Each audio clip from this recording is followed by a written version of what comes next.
Hindi naman kaya itong napakarami pong mga cash payout na ito sa mga sinasabing poor or near poor ay nagiging dahilan para ang mga Pilipino po ay maging tamad? Kaya ilimit natin. Ilimit natin talaga sa real poor, yung tunay na mahihirap. Kaya nga, kung tutusin, dalawang programa mo na lang yan. Yung 4 piece para matawid yung, alam mo, yung mga pamilyang victim na ng intergenerational poverty yan, Manong Ted eh.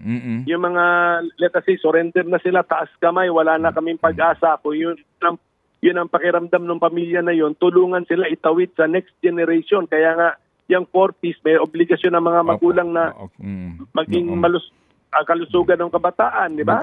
Tsaka mag-aral. Edukasyon, ipa-check up yun. Yun ang obligasyon na.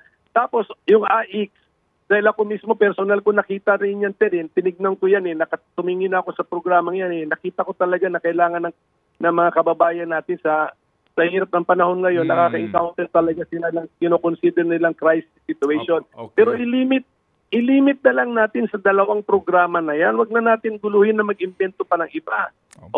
Ngayon, yung tupad, nakikita ko rin yung essence niya. Kasi okay lang yun, kasi talagang pinagpapawisan po dapat yun. On paper, sana sa pag-implement gano'n, ipakita natin na pag magsumikap ka, magpawis ka, na may katuturan yung pagpapawis mo, tutulungan ka ng gobyerno. Meron gano'n. Hindi dole out dapat yun on paper, hindi siya dole out. Sana sa implementation, hindi rin siya dole out. Ted Filon at DJ Chacha. Ngayon, nasa Radyo 5, 92.3 News FM. Monday to Friday, 6 to 10 a.m.